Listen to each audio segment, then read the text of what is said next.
بسم اللہ الرحمن الرحیم۔ شروع کرتا ہوں اللہ کے نام سے جو نہایت مہربان رحم کرنے والا ہے۔ میں گواہی دیتا ہوں کہ اللہ ایک ہے، اس کا کوئی شریک نہیں، سب کا مالک خالق ہے۔ اور میں یہ بھی گواہی دیتا ہوں کہ حضرت محمد صلی اللہ علیہ وآلہ وسلم اللہ کے آخری نبی ہیں۔ السلام علیکم اسلامک ٹیچر کے پیارے دوستوں، میری بہنوں اور میرے بھائی، ہم امید کرتے ہیں کہ آپ خیریت سے ہوں گے۔ ہماری دعا ہے کہ اللہ آپ کو ہمیشہ خیریت سے رکھے، آمین۔ معزز خواتین و حضرات، رمضان کریم کی آمد ہے۔ رمضان کریم ہمدردی و غمخواری کا مہینہ ہے۔ رمضان المبارک میں تو ایک نیکی کا اجر 700 گنا تک ہے۔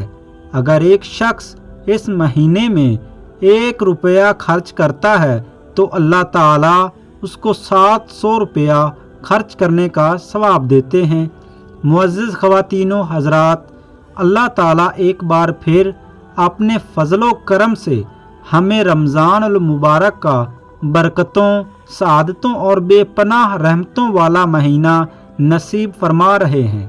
ماہ رمضان المبارک میں جہاں اور بہت سی سعادتوں کا نزول ہوتا ہے، وہیں پر اللہ تعالیٰ مومنوں کے دلوں میں ایک دوسرے کے ساتھ ہمدردی و محبت کا جذبہ بھی بڑھا دیتے ہیں۔ حدیث میں اسے سیدنا محمد رسول صلی اللہ علیہ وآلہ وسلم نے ہمدردی کا مہینہ کہا ہے۔ ہمدردی کا مطلب اپنے نفس کو مارنا اور غربا، فقراء اور نادار لوگوں کا خیال رکھنا ہے تاکہ ان کی سحری و افطاری بھی قدرے اچھی ہو سکے اور وہ نعمتیں جو مالدار طبقہ کو قدرت نے نصیب فرمائی ان سے غربا کا دسترخواں بھی سج سکے۔ روح البیان میں حضرت عبداللہ بن عمر رضی اللہ تعالی عنہ کا حضور نبی کریم صلی اللہ علیہ وآلہ وسلم کے حوالے سے ارشاد ہے کہ میری امت میں ہر وقت 5 برگزیدہ اور 40 ابدال رہتے ہیں۔ ان میں سے اگر ایک کا انتقال ہو جاتا ہے تو فوراً اس کی جگہ دوسرا لے لیتا ہے۔ صحابہ کرام رضی اللہ تعالیٰ عنہ نے عرض کیا، ان کے خصوصی اعمال کیا ہیں؟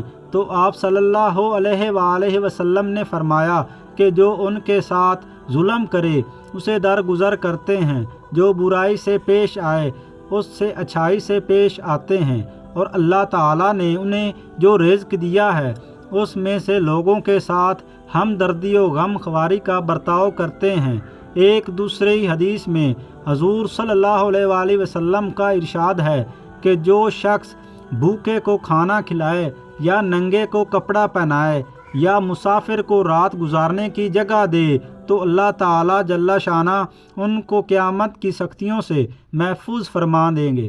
ایک اور حدیث میں ہے کہ حضور نبی کریم صلی اللہ علیہ وآلہ وسلم کا ارشاد ہے کہ روز محشر اللہ تعالیٰ فرمائیں گے، اے آدم کے بیٹے، میں بیمار تھا، تو نے میری بیمار پرسی نہیں کی، کھانے کی ضرورت تھی، تو نے کھانا نہیں کھلایا، مجھے پانی کی ضرورت تھی، تو نے مجھے پانی نہیں پلایا۔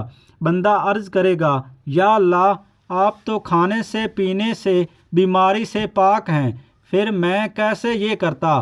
تو اللہ تعالیٰ فرمائیں گے، میرے بندے، اگر تو فلاں مریض کی بیمار پرستی کرتا تو گویا میری بیمار پرستی کرتا، کیونکہ مخلوق تو میری ہے۔ اگر فلاں بھوکے شخص کو کھانا کھلاتا تو گویا مجھے کھلاتا، اگر فلاں پیاسے شخص کو پانی پلاتا تو مجھے پلاتا۔ طبرانی میں ہے کہ حضور نبی کریم صلی اللہ علیہ وآلہ وسلم نے ارشاد فرمایا، اور جس شخص نے کسی مومن کو کھانا کھلایا حتیٰ کہ اس کو بھوک میں سیر کرا دیا تو اللہ تعالیٰ اس کو جنت کے مخصوص دروازے سے داخل فرمائیں گے، اور اس دروازے سے اس جیسا عمل کرنے والا شخص ہی داخل ہو سکتا ہے۔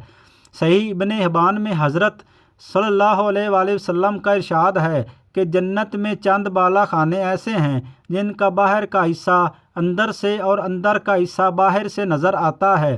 اللہ تعالیٰ یہ ایسے لوگوں کو عطا فرمائے گا جو محتاجوں کو کھانا کھلاتے ہیں اور لوگوں کو سلام کرتے ہیں، اور رات کو جب لوگ سو رہے ہوتے ہیں تو وہ خدا کے حضور قیام کرتے ہیں۔ ایک اور روایت میں حضور صلی اللہ علیہ وآلہ وسلم کا ارشاد ہے کہ جس شخص نے اپنے مسلمان بھائی کو سیر کر کے کھانا کھلایا اور خوب پانی پلایا، اللہ تعالیٰ اس کو جہنم سے 7 خندقیں دور فرما دیں گے، اور ان پر 2 خندقوں کے درمیان 500 سال کا فاصلہ ہوگا۔ ترمذی میں ہے کہ حضور نبی اکرم صلی اللہ علیہ وآلہ وسلم نے ارشاد فرمایا، 3 عمل ایسے ہیں جس شخص میں پائے جائیں اور اللہ تعالیٰ اس پر خاص رحمت فرماتے ہیں اور اس کو جنت میں داخل فرمائیں گے: کمزور کے ساتھ نرمی کرنا، والدین کا احترام کرنا، غلام اور نوکر کے ساتھ احسان کرنا۔ اور 3 کام ایسے ہیں جس شخص میں پائے جائیں، قیامت کے دن اللہ تعالیٰ اس کو عرش عظیم کا سایہ نصیب فرما دیں گے، جیسے تکلیف دہ حالات اور مقامات میں وضو کرنا، تاریک راتوں میں مسجد جانا، بھوکے کو کھانا کھلانا۔ ان سے تراویح کے ثواب کا اندازہ لگایا جا سکتا ہے۔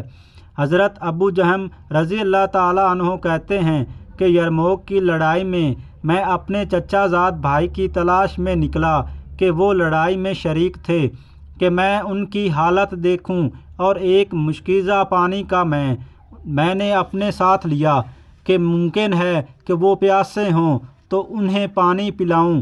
اتفاق سے وہ مجھے ایک جگہ اس حال میں ملے کہ ان کا جسم زخموں سے چور تھا اور آخری سانسوں میں تھے، چنانچہ میں نے انہیں کہا کہ پانی پیش کروں تو انہوں نے کہا کہ پلاؤ۔ میں نے پانی پیش کیا، انہوں نے پیالہ ہونٹوں کے قریب ہی کیا کہ اتنے میں قریب پڑے دوسرے زخمی مجاہد نے کہا کہ پانی۔ مجھے میرے چچا زاد بھائی نے اشارے سے کہا کہ مجھے چھوڑو۔ میرے پاس پڑے مجاہد صحابی رضی اللہ تعالیٰ عنہ کو پانی دو۔ حضرت ابو جہم رضی اللہ تعالیٰ عنہ فرماتے ہیں، میں اس صحابی رضی اللہ تعالیٰ عنہ کے پاس پہنچا تو ان کے پاس پڑے ایک اور مجاہد صحابی رضی اللہ تعالیٰ عنہ نے کہا کہ پانی۔ اس دوسرے صحابی نے مجھے اشارہ کیا، مجھے چھوڑو، میرے پاس پڑے اس مجاہد صحابی رضی اللہ تعالیٰ عنہ کو پانی پلاؤ۔ فرماتے ہیں، میں جب ان صاحب کے پاس پہنچا تو ان کی روح پرواز کر چکی تھی۔ واپس پلٹا تو دوسرے دونوں حضرات بھی آخری وقت میں اثار کرتے ہوئے حوض کوثر پر پہنچ چکے تھے۔ کہنے کو تو ایک واقعہ ہے، لیکن اگر اس واقعہ کی تہ میں جایا جائے تو جہاں سیدنا محمد صلی اللہ علیہ وآلہ وسلم کی تربیت کا اثر نظر آتا ہے، وہیں پر صحابہ کرام رضی اللہ تعالیٰ عنہم آخری وقت میں اثار و ہمدردی کا درس دیتے ہوئے نظر آتے ہیں۔ رمضان المبارک میں تو ایک نیکی کا اجر 700 گنا تک ہے۔ اگر ایک شخص اس مہینے میں 1 روپیہ خرچ کرتا ہے تو اللہ تعالیٰ اس کو 700 روپیہ خرچ کرنے کا ثواب دیتے ہیں۔ پھر اللہ تعالیٰ کی ذات رحمت و کرم سے کیا بعید کہ اللہ تعالیٰ کو بندے کی یہ ادا پسند آئے کہ افطار و سحر کے وقت غریب کے منہ میں لقمہ جائے یا شربت کا گھونٹ اترے تو اللہ تعالیٰ مغفرت کے فیصلے فرما دیں۔ ہو سکے تو نقدی کی صورت میں بھی یہ مدد کی جا سکتی ہے، ورنہ بہترین صورت یہ ہے کہ حسب توفیق راشن دے دیا جائے اور زیادہ سے زیادہ غربا اور فقراء محتاجوں کا خیال رکھا جائے، تو اللہ تعالیٰ جہاں آخرت میں اجر و ثواب نصیب فرمائیں گے، وہیں دنیا میں بھی رزق میں وسعت عطا فرمائیں گے۔ پھر یہ اجر و ثواب الگ ہے جو حضور صلی اللہ علیہ وآلہ وسلم نے فرمایا کہ جو شخص روزے دار کو افطار کرائے، خواہ کھجور یا دودھ میں پانی ملا کر، کچی لسی سے ہو، تو اللہ تعالیٰ اس کو روزے دار کے برابر اجر نصیب فرماتے ہیں، اور روزے دار کو اجر میں کوئی کمی نہیں کی جاتی۔ ایک حدیث میں سیدنا محمد صلی اللہ علیہ وآلہ وسلم کا ارشاد ہے کہ جو روزانہ صبح کے وقت ایک فرشتہ دعا کرتا ہے کہ یا اللہ، جو آج تیری راہ میں خرچ کرے تو اس کو اور زیادہ عطا فرما، غربا میں بھی رشتہ داروں اور پڑوسیوں کا حق مقدم رکھا گیا ہے۔ رشتہ داروں کو تو دینے پر دوہرے اجر کا وعدہ ہے، اور پڑوسیوں کے حقوق کے بارے میں حضور صلی اللہ علیہ وآلہ وسلم نے فرمایا، جبرائیل علیہ السلام نے مجھے اتنی تاکید کی کہ مجھے ڈر ہوا کہ کہیں وہ وراثت میں شامل نہ کر لیا جائے۔ ایک حدیث میں حضور صلی اللہ علیہ وآلہ وسلم نے فرمایا، وہ شخص مومن نہیں ہو سکتا جس کا پڑوسی بھوکا سوئے۔ مطلب یہ ہے کہ مومن پڑوسی کا خیال رکھتا ہے۔ اللہ تعالی ہمیں غربا کا خیال رکھنے کی توفیق عطا فرمائے، آمین یا رب العالمین۔